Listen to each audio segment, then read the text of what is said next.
और इसलिए फिलॉसफी की जो सबसे मजेदार ब्रांच है उसको बोलते हैं मेटाफिजिक्स। हिंदी में इसका नाम होता है तत्व मीमांसा। आप शब्दों के कठिनाई पर मत जाइए, ये लोग जानबूझ के मुश्किल शब्द रखते हैं ताकि आम आदमी इसकी ओर देखेगा भी नहीं, लेकिन चीजें बड़ी आसान होती हैं, नाम मुश्किल होते हैं केवल। मेटाफिजिक्स का मतलब ये जो फिजिक्स के परे है। फिजिक्स एक विषय के रूप में भी, जहां तक फिजिक्स ने रिसर्च कर ली वो फिजिक्स, जो नहीं कर पाया वो मेटाफिजिक्स। जैसे फिजिक्स बोलेगा दुनिया एटम से बनी है, आप बोलेंगे हाँ ठीक है, आगे बोलो। एटम के अंदर न्यूक्लियस है, हाँ ठीक है। उसके अंदर प्रोटॉन, इलेक्ट्रॉन, प्रोटॉन और न्यूट्रॉन है, अच्छा। इलेक्ट्रॉन बाहर घूम रहे हैं, अच्छा। अब ये कहेंगे इलेक्ट्रॉन घुमाया किसने? ये मेटाफिजिक्स है। जहां फिजिक्स जाए वहां तक सुनते रहो, एक सवाल आगे दाग दो, मेटाफिजिक्स है। उसके बियॉन्ड, किसने एटम्स के अंदर इलेक्ट्रॉन्स को घुमाया, किसने प्रोटॉन्स और न्यूट्रॉन्स को ठीक से बिठाया? अब आप बोल दीजिए कि ये ईश्वर ने किया, या परम तत्व ने किया, या ये अपने आप हुआ। जैसे भी हुआ, अलग अलग फिलोसफीज के अलग अलग उत्तर इसके हैं, वो मेटाफिजिक्स है। मेटाफिजिक्स का बेसिक काम ये बताना है कि ये सब कुछ कैसे हुआ, कैसे बना सब कुछ। तो मेटाफिजिक्स की अगर मैं बात करूं तो इसमें, इसी में आमतौर पर जो फिलोसफी के दीवाने होते हैं आप जैसे, उनका इंटरेस्ट बेसिकली इसी में होता है, मेटाफिजिक्स में ही। बाकी में तो उनको नींद आने लगती है, इसमें इंटरेस्ट ज्यादा रहता है। और मेटाफिजिक्स के अंदर 3 प्रश्न सबसे गहरे होते हैं। एक ब्रांच का नाम है कॉस्मोलॉजी। कॉस्मोलॉजी को आप बोल सकते हैं सृष्टि विज्ञान या सृष्टि मीमांसा। कॉस्मोलॉजी कॉस्मोस से बना है। दूसरा है थियोलॉजी, इसको आप कह सकते हैं ईश्वर मीमांसा। आपको हिंदी अनुवाद सुनते आइडिया हो गया ना क्या है। और तीसरा है साइकोलॉजी। आप सोचेंगे अरे ये तो अलग सब्जेक्ट होता है। नहीं, साइकोलॉजी अलग विषय बनने से पहले फिलॉसफी का एक सबसेट है। नेचर अलग है दोनों की थोड़ी सी। मेटाफिजिक्स का मूल प्रश्न है कि दुनिया अंततः क्या है, किस चीज से बनी है, जितना डाइवर्सिटी है कहां से आई। तो इसमें बहुत गहराई में अभी नहीं जाएंगे, अभी शुरुआती समय है। लेकिन 3 मूल प्रश्न हैं। पहला, ये दुनिया, ये सृष्टि कैसे बनी? बनाई गई या अपने आप बनी? बनाई गई तो किसने बनाई, किस चीज से बनाई? जिस चीज से बनाई अगर वो पहले से थी तो इसका मतलब बनाने वाले के पास कुछ तो कमी थी। और क्यों बनाई, पर्पस क्या था बनाने का? क्या कभी खत्म होगी? तो कुछ ने कहा एटम से बना है। ध्यान रखना है, साइंस के एटम की व्याख्या से कम 1000 साल पहले कई फिलोसफर्स कह चुके थे दुनिया एटम से बनी है। भारत में न्याय दर्शन बहुत पहले कह चुका था। पश्चिम में अगर आपने नाम सुना हो, डेमोक्रिटस, ल्यूसिपस, 2 दार्शनिक हुए साथ साथ एक ग्रुप में, बहुत पहले कह चुके थे दुनिया एटम से बनी है। हाँ, उनके एटम्स की समझ थोड़ी सी अलग थी, जो साइंस ने एटम्स प्रूव किए उनसे थोड़ी सी अलग है, लेकिन हाँ कह तो चुके थे। तो ये दुनिया कैसे बनी, किसने बनाई, क्यों बनाई, इन सब प्रश्नों का उत्तर है कॉस्मोलॉजी। फिर जो लोग ईश्वर को मानते हैं, कुछ धर्म हैं जो ईश्वर को नहीं मानते, जैसे जैन धर्म ईश्वर को नहीं मानता है, बौद्ध धर्म ईश्वर को नहीं मानता है। कुछ और धर्म जैसे एक ताओ धर्म है, लाओ त्से का, चाइनीज परंपरा में है, वहां ईश्वर की धारणा वैसी नहीं है। कन्फ्यूशियस के धर्म में ईश्वर की धारणा वैसी नहीं है। लेकिन बहुत सारे धर्म ईश्वर को मानते हैं, जैसे भारत में जो वेदांत परंपरा है, हिंदू धर्म, वैष्णव धर्म जिसको बोलते हैं, वो मानता है। सिख धर्म मानता है। फिर जो तीनों सेमेटिक धर्म हैं, यानी कि यहूदी, इस्लाम, ईसाईयत, तीनों ईश्वर को मानते हैं। तो जो लोग ईश्वर को मानते हैं उनके सामने ईश्वर से जुड़े सारे प्रश्नों के बारे में जो बातचीत होती है उसको बोलते हैं ईश्वर मीमांसा। ईश्वर है या नहीं है, तो कितने हैं, फिर उसका स्वरूप क्या है, क्या हम उसकी गुणों से व्याख्या कर सकते हैं या नहीं कर सकते, सगुण है कि निर्गुण है, मतलब पर्सनलिस्टिक है कि इम्पर्सनलिस्टिक है या नेचुरलिस्टिक है। ऐसे बहुत सारे नोशंस हैं ईश्वर के बारे में। फिर ईश्वर अगर है तो वो संसार में है या संसार से परे है? संसार में है तो वो संसार से अलग कैसे है? अलग है तो संसार के लोगों के दुख सुनता कैसे है? या वो संसार में भी है और संसार से परे भी है? इन सब कंसेप्ट के नाम हैं अलग अलग। जैसे ईश्वर अगर संसार से परे है तो इसको डाइथीज्म कहते हैं, संसार में है अगर वो तो इसको पैनथीज्म कह देते हैं, संसार में भी है अलग भी है तो पैनिनथीज्म कह देते हैं। इन सब के अलग अलग नाम है धारणाओं के, पर लोगों ने बहुत फुर्सत से इस पर विचार किया है कि किन प्रश्नों का उत्तर क्या हो सकता है। तो ये सारे सवाल ईश्वर के बारे में। और तीसरा है साइकोलॉजी। साइकोलॉजी है कॉन्शियसनेस के बारे में। देखिए, फिलॉसफी का सबसे गहरा सवाल तो ये है कि मैं कौन हूं।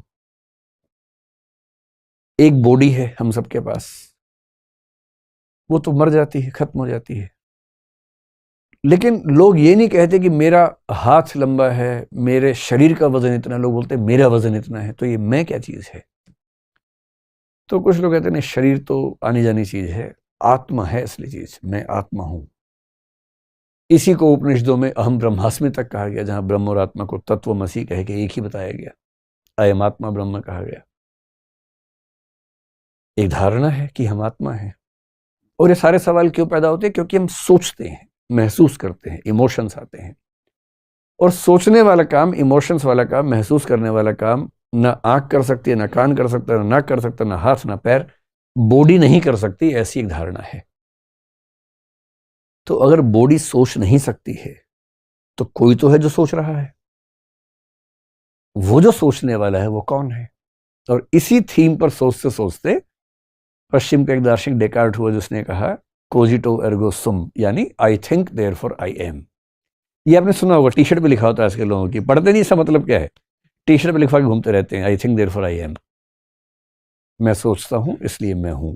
वो बेचारा डेकार्ट 17वीं सेंचुरी का दार्शनिक, न्यूटन के समय का दार्शनिक है।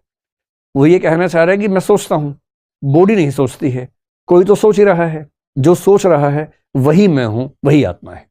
सुन के कितना अच्छा लगता है। आपको भी लग रहा होगा ना कि आत्मा फाइनल हो गई अब तो। कितना अच्छा लगता सुन के, मजा आया था सुन के।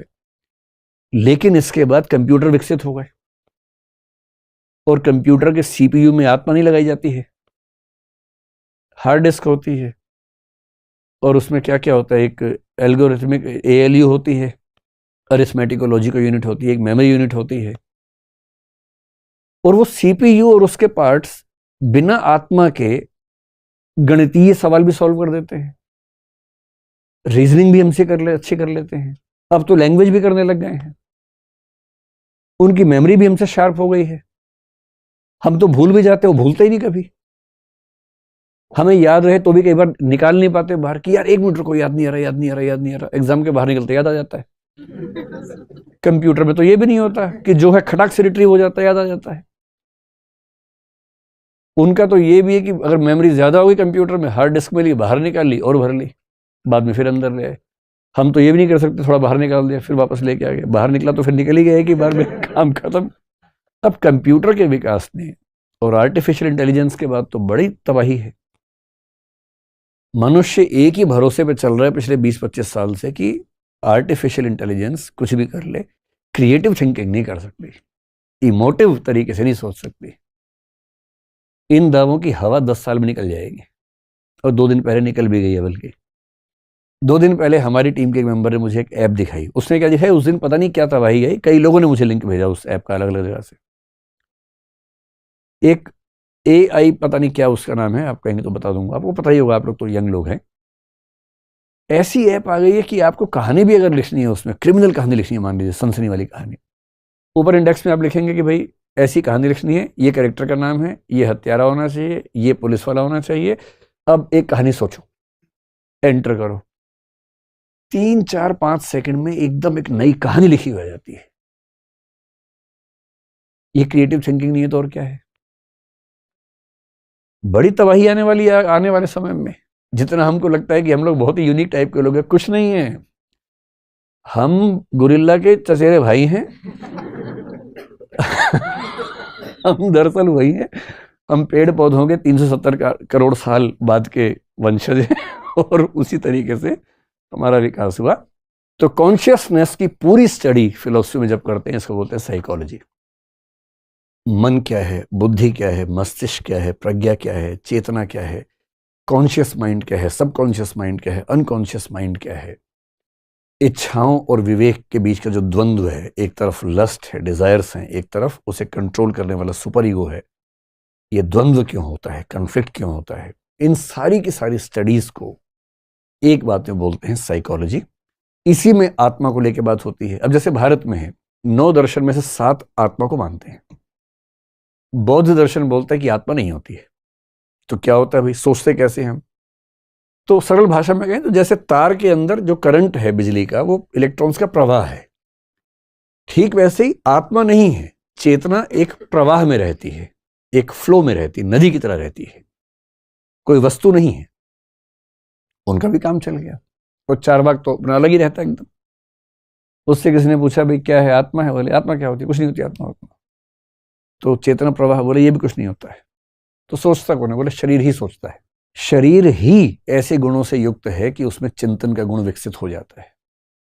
लोगों ने इतना मजाक बनाया, हम भी खूब मजाक बनाते थे उसका पढ़ाई के दिनों में, लेकिन कंप्यूटर के विकास के बाद लगता है कि ये सही ना साबित हो जाए। अगर भौतिक वस्तुओं से बना हुआ कंप्यूटर सोच पा रहा है, तो भौतिक शरीर क्यों नहीं सोच सकता? कम से कम सोचने का एक तरीका तो है। और ठीक यही सब थॉट प्रोसेसेस पश्चिम में भी हैं, अलग अलग दार्शनिक हैं, वहां भी लगभग एक जैसी बातें, यहां भी लोग सोच रहे हैं, वहां भी सोच रहे हैं। और आत्मा को लेकर भारत के लोगों का विश्वास बड़ा गहरा है। नैनम छिन्दन्ति शस्त्राणि नैनम दहति पावकः न चैनम क्लेदयन्त्यापो न शोषयति मारुतः। सुना है आपने? गीता में इसका जिक्र है।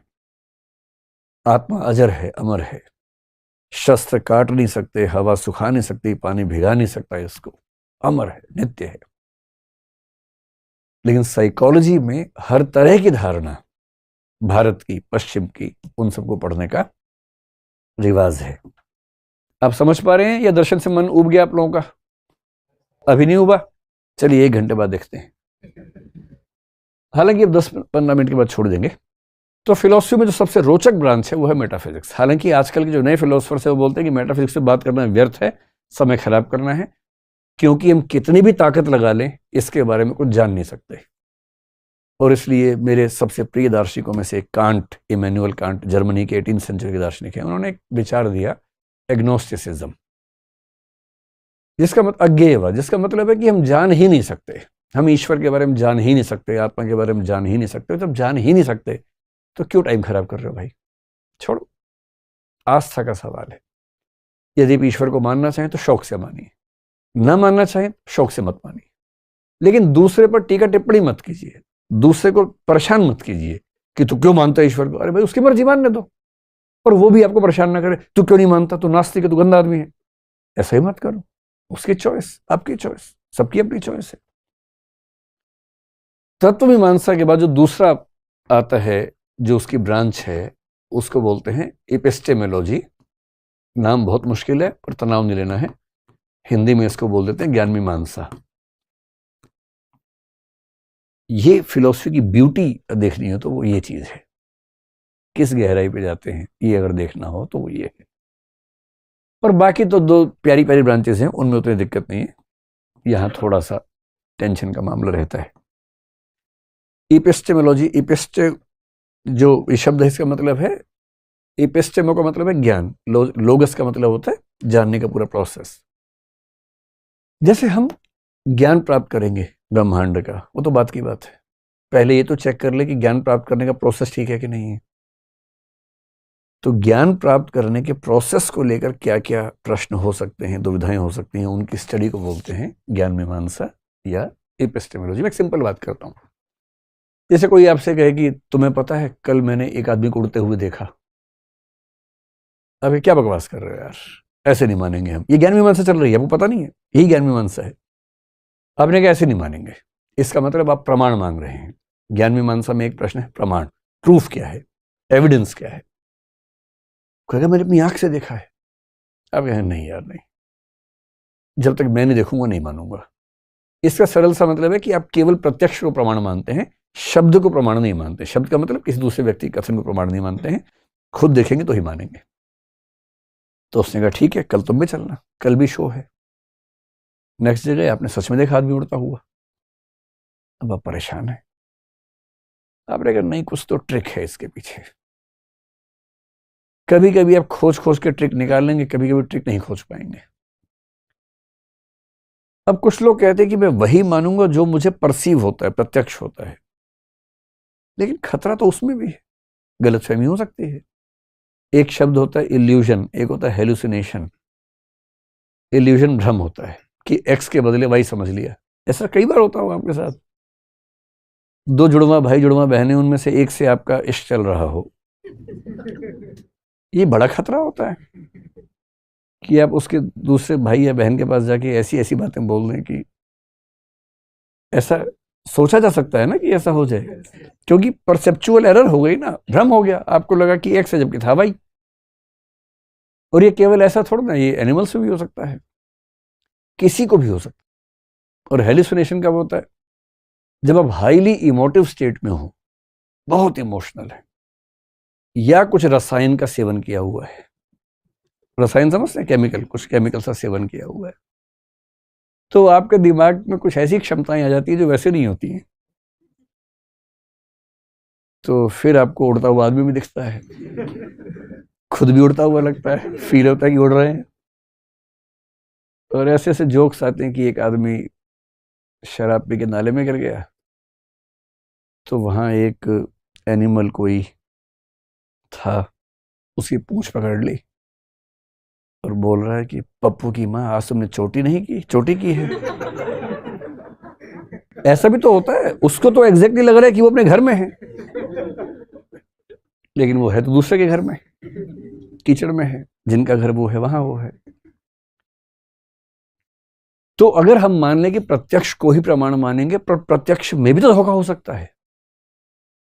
और एक बहुत इंटरेस्टिंग तरीके से बात को देखिए, जैसे मान लीजिए, जैसे मेरे हाथ में काला पेन है कि नहीं है?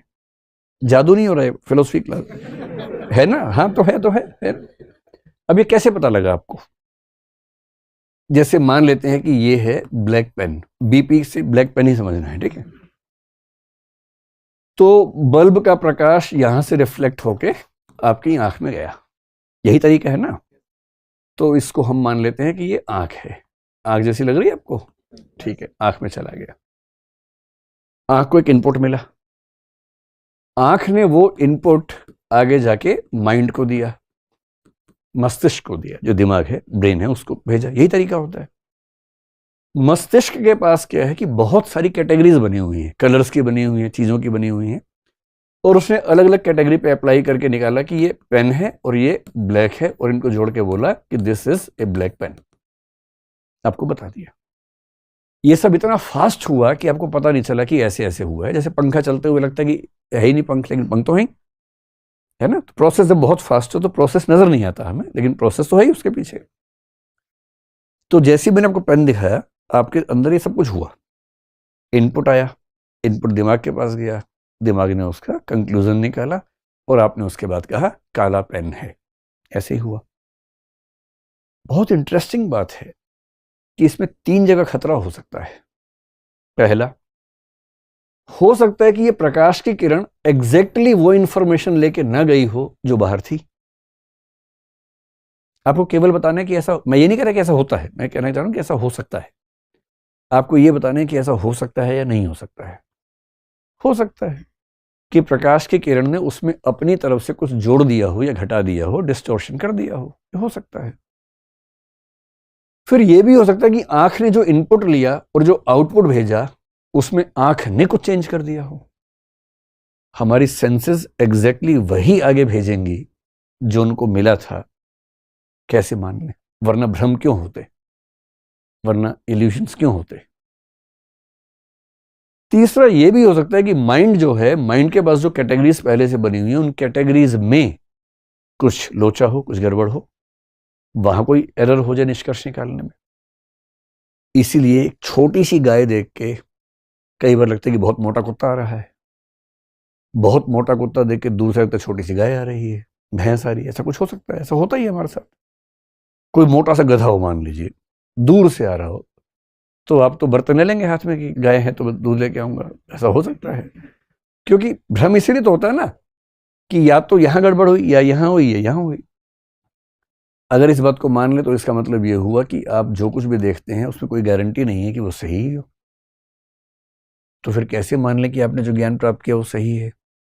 और फिलोसफी तो इस लेवल पर जाके बात करता है, साइंस उस लेवल पर बात नहीं करता। साइंस का एक सिस्टम बना हुआ है, फिलोसफी उस सिस्टम के भी पीछे चला जाता है।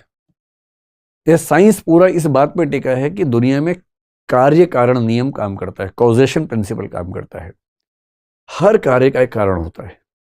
ये प्रिंसिपल साइंस के लिए एक्सियोम है। एक्सियोम का मतलब एक मूलभूत निष्कर्ष है जिस पे कोई सवाल नहीं खड़ा किया जा सकता। फिलोसफी इस पे भी सवाल खड़ा करता है कि कैसे मान लें कि कार्य कारण नियम एग्जिस्ट करता ही करता है। और इस पर तो कुछ लोगों ने इतने, मतलब भारत में न्याय दर्शन ने इस पर खूब काम किया, कई दर्शनों ने काम किया, बौद्ध ने बहुत काम किया, पश्चिम में ह्यूम नाम के दार्शनिक ने सवाल खड़ा कर दिया इस पे। उसने कहा हर कार्य के पीछे कारण होता है, ये सिर्फ एक इंडक्टिव आर्गुमेंट है जिसकी लेजिटिमेसी इतनी ही है जैसे आपने 100 कबूतर देखे काले से, आपने कहा कबूतर काला होता है। जिस दिन एक सफेद दिखेगा सब बर्बाद हो जाएगा। इतनी ही लेजिटिमेसी है कारणता नियम की भी। ये जो सारे प्रश्न हैं कि हम जो जानते हैं, कैसे जानते हैं, कितना जानते हैं, प्रूफ है, एविडेंस है कि नहीं है, बुद्धि की भूमिका कितनी है, यानी माइंड की भूमिका कितनी है, रीजनिंग की कितनी भूमिका है, कितना परसेप्शन या प्रत्यक्ष की भूमिका है, इनकी मिक्सिंग कैसे होती है, भ्रम क्यों होता है, इल्यूजन क्यों होता है, हेलुसिनेशंस क्यों होते हैं, हमारे निष्कर्ष गलत क्यों निकलते हैं, रीजनिंग में गलतियां कब होती हैं, लॉजिक में फेलिसिस कब होती हैं, कौन सी त्रुटियों से हमारे समाज या व्यक्तियों के फैसले गलत हो जाते हैं, इस पूरी ब्रांच ऑफ नॉलेज को बोलते हैं एपिस्टेमोलॉजी। इस पर हम बहुत बात नहीं करेंगे क्योंकि एकेडमिक ज्यादा है, आम आदमी की रुचियों वाला मामला इसमें थोड़ा सा कम है। इसके बाद एक छोटी सी बात और है, उसके बाद आप आज तो फ्री हो जाएंगे, अगली बार जब गिरफ्तारी होगी। तो एक हो गया मेटाफिजिक्स, एक हो गया एपिस्टेमोलॉजी। जो तीसरी ब्रांच है उसके लिए एक शब्द चलता है एक्सियोलॉजी, लेकिन हम दो शब्दों पर गौर करेंगे। एक्सियोलॉजी को हिंदी में बोलते हैं मूल्य मीमांसा। मूल्यों के बारे में बात करते हैं, वैल्यूज के बारे में। इसके दो ब्रांचेस बेसिकली चलती हैं। एक इथिक्स है, आपने इसका नाम सुना होगा, ये तो आईएएस के सिलेबस में भी आ गया है। और एक होता है एस्थेटिक्स। आप कम से कम कुछ ऐसे प्रश्न सुनेंगे तो आप समझेंगे अरे बाप रे, ये बात तो कब से हमारे दिमाग में चल रही थी। एथिक्स है नीति शास्त्र, एस्थेटिक्स होता है सौंदर्य शास्त्र, सुंदरता का अध्ययन। तो एथिक्स का मतलब यह है कि क्या नैतिक है, क्या अनैतिक है, कौन से नैतिक नियम ठीक हैं, कौन से नियम गलत हैं, क्या नैतिक मूल्य समय के साथ बदलने चाहिए, मॉरल वैल्यूज चेंज होनी चाहिए या नहीं होनी चाहिए। झूठ बोलना पाप है, पर किसी को बचाने के लिए झूठ बोलें तो तब तो पुण्य हो जाता है।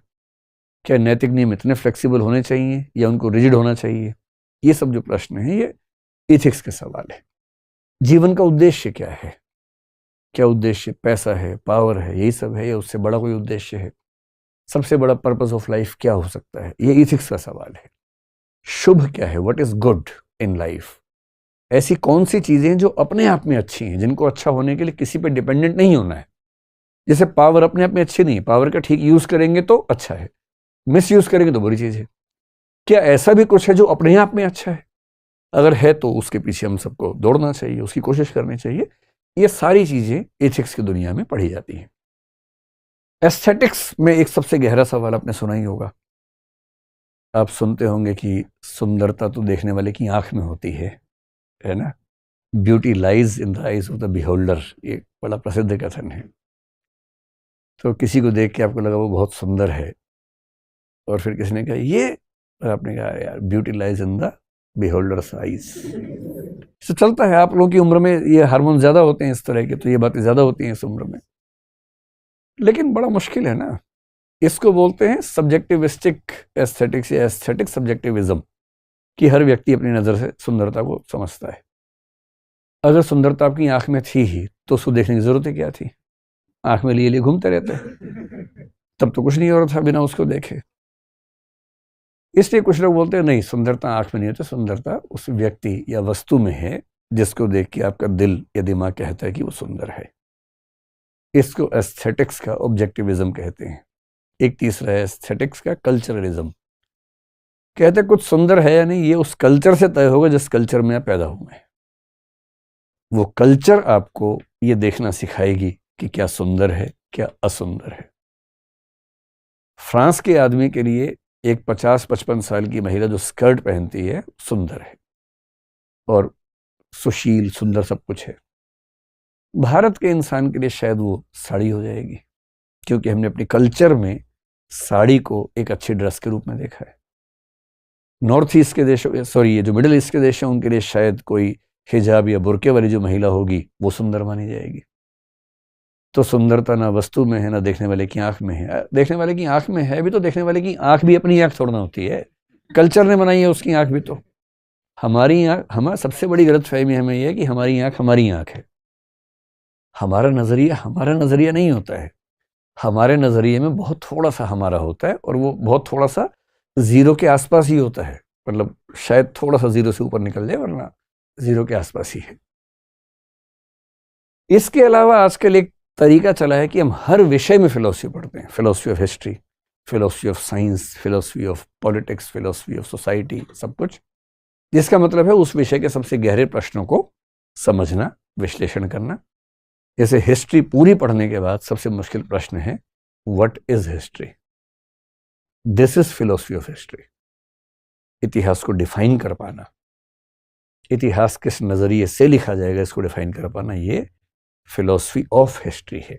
ऐसी फिलॉसफी ऑफ साइंस होती है, फिलॉसफी ऑफ रिलीजन होता है, हर चीज की फिलॉसफी है, तो फिलॉसफी ऑफ फिलॉसफी भी हो सकती है।